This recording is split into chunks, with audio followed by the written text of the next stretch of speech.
नमस्कार, हिंदी शिखा चैनल में आपका स्वागत है। आज हम कथेतर साहित्य की विशेषताओं पर चर्चा करेंगे।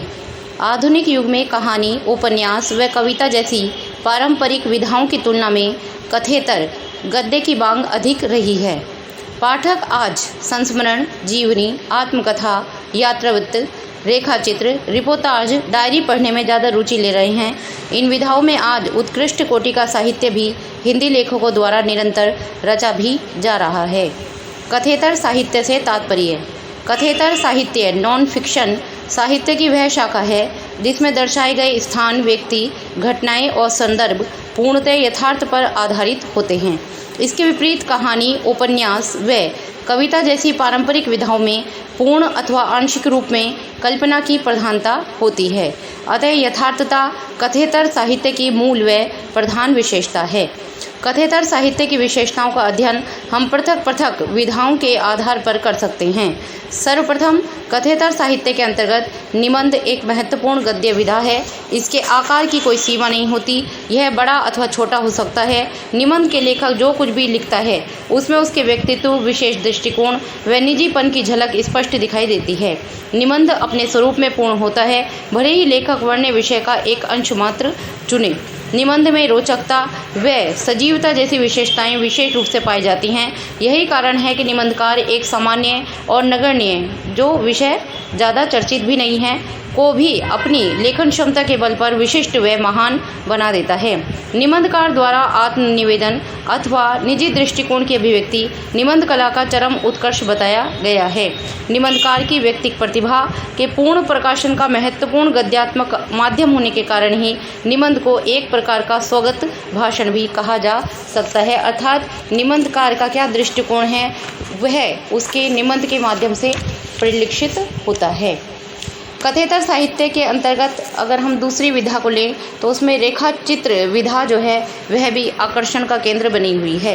रेखाचित्र को परिभाषित करते हुए डॉक्टर रमेश चंद्र लवानिया ने कहा है कि रेखाचित्र गद्य साहित्य की एक ऐसी विधा है जिसमें संक्षिप्त आकार में ही किसी मानव, वस्तु अथवा घटना का रेखांकन इस प्रकार किया जाता है कि विषय वस्तु का चित्र ही साकार हो उठता है। जिस तरह से एक चित्रकार रंग और अपने ब्रश के माध्यम से एक चित्र को साकार कर देता है, ऐसे ही जो रेखा चित्रकार होता है वह शब्दों के माध्यम से एक आपके सामने चित्र प्रस्तुत कर देता है किसी भी घटना का, व्यक्ति का, वस्तु का। रेखाचित्र की प्रमुख विशेषताओं में इसकी विषय वस्तु का सूक्ष्म व सत्य आधारित होना आवश्यक है। अर्थात वह कैसी होनी चाहिए, बहुत ही सूक्ष्म रूप से। जैसे एक चित्रकार रेखाओं के माध्यम से एक चित्र को साकार करता है, ऐसे ही शब्दों के माध्यम से बहुत सूक्ष्म, अति सूक्ष्म जो भाव हैं, जो व्यक्ति या वस्तु है उसका एक चित्र आपके सामने वे प्रस्तुत करता है रेखा चित्रकार। और सत्य आधारित होना चाहिए, अर्थात वह कल्पना पर आधारित नहीं होना चाहिए। इसमें कल्पना के लिए अवसर नहीं होता। संक्षिप्त कथानक में गहरे भावों को अभिव्यक्त करना रेखा चित्र की विशिष्टता है। रेखा चित्रकार के लिए आंतरिक भावों अथवा मनोदशा का चित्रण करना आवश्यक है। रेखा चित्र में सरसता होना भी आवश्यक है, अर्थात उसे पढ़ते हुए पाठक जो है वह बोर न हो जाए, उसे उससे अरुचि न हो जाए। रेखा चित्र ऐसा रचा जाना चाहिए कि उसमें सरसता बनी रहे, आनंद आता रहे पाठक को। रेखा चित्र के संदर्भ में यह भी उल्लेखनीय है कि रेखा चित्रकार अपने रेखा चित्र का वर्ण्य विषय उसे ही चयनित करता है जिस मानव, वस्तु अथवा घटना ने उसे व्यक्तिगत रूप से प्रभावित किया हो। अर्थात लेखक के निजीपन, व्यक्तिगत अनुभूति को अभिव्यक्त करना रेखा चित्र की प्रमुख विशेषता है। रेखा चित्र स्मृति पर आधारित होता है। स्मृति में निरंतर घूमते किसी व्यक्ति, प्राणी, वस्तु, घटना का परिणाम ही रेखा चित्र सृजन है। अतः संस्मरणात्मकता का समावेश इसमें सहज ही हो जाता है। रेखा चित्र की एक प्रमुख विशेषता यह भी है कि लेखक रेखा चित्र की रचना अपने मानसिक संतोष के लिए करता है। अर्थात जो घटना, जो व्यक्ति, जो वस्तु, जो प्राणी उसके मस्तिष्क को, उसके विचारों को उद्वेलित कर रहे थे, उनसे जब वो रेखा चित्र की रचना कर लेता है तो उसे एक मानसिक संतोष मिल जाता है। साथ ही पाठक वर्ग को संबंधित व्यक्ति अथवा वस्तु के माध्यम से उस वर्ग विशेष के प्रति जागरूक कर सहानुभूति जागृत करना भी रेखा चित्रकार का उद्देश्य होता है रेखा चित्र रचना के पीछे। इसके पश्चात जो तीसरी महत्वपूर्ण विधा कथेतर साहित्य के अंतर्गत हिंदी साहित्य में आती है वह है संस्मरण।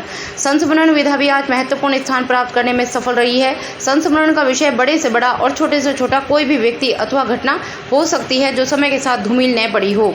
जैसे स्मृति जगत में, अर्थात जो आपको जो संस्मरण रचने वाला है, लेखक है, उसके जो स्मृति में जो बस गया है, जो उसे बार बार याद आता है, ऐसी कोई भी वो व्यक्ति हो अथवा घटना हो, वह उसका विषय हो सकती है संस्मरण का। संस्मरण का आधार सत्य और यथार्थ होना अनिवार्य है, अर्थात वह वास्तविक रूप में होना चाहिए, घटित हुआ हो वह। संस्मरण लेखक सदैव तथ्यात्मकता को महत्व देता है और इसमें लेखक का स्वयं का व्यक्तित्व प्रतिबिंबित भी होता है, अर्थात वह उससे निजी रूप से जुड़ा हुआ होता है।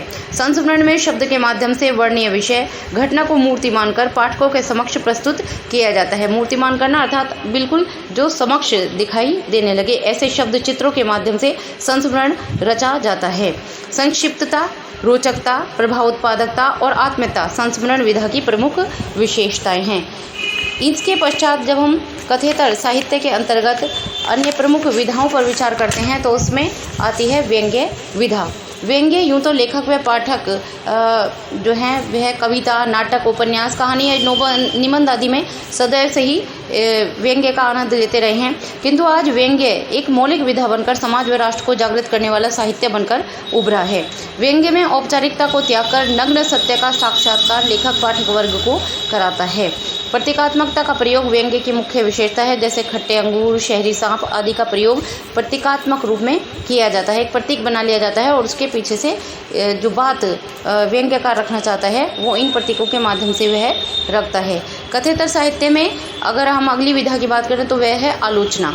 आलोचना का महत्व साहित्य रसिकों के लिए प्रतिदिन बढ़ता ही जा रहा है।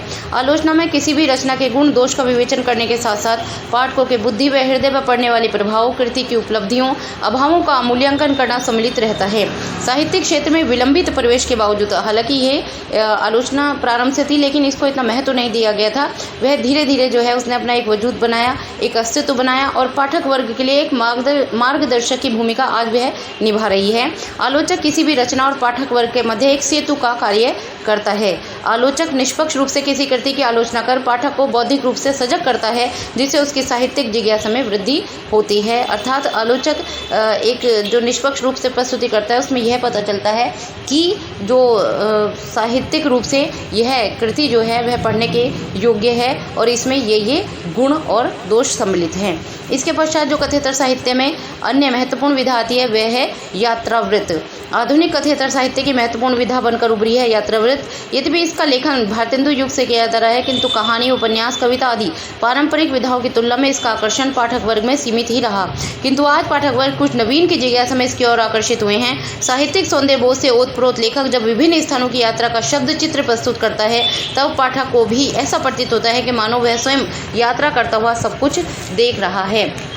यात्रावृत्त की विशेषताओं की बात करें तो इसमें व्यक्तिकता, स्वच्छंद प्रवृत्ति, स्मृति पर आधारित आदि इसकी प्रमुख विशेषताएं हैं। उपयुक्त विवरण से स्पष्ट है कि कथेतर साहित्य की विशेषताओं को यदि बिंदु रूप में समेटा जाए, अगर एक एक बिंदु के माध्यम से हम कहें कि कथेतर साहित्य की ये विशेषताएं हैं तो वो बिंदुबद्ध इस प्रकार की जा सकती हैं। सर्वप्रथम यथार्थता, द्वितीय सत्य पर आधारित, इसके पश्चात तथ्यात्मकता, इसके पश्चात रोचकता, सजीवता, व्यक्तिकता, आत्मीयता, स्वच्छंदता, संक्षिप्तता, प्रभाव उत्पादकता आदि। आशा करते हैं कि कथेतर साहित्य की विशेषताओं के संबंध में यह वीडियो आपके लिए उपयोगी रहेगा। आप के लिए परीक्षाएं मंगलमय हों, आप अच्छे अंक अर्जित करें, ऐसी ही शुभकामनाओं के साथ धन्यवाद।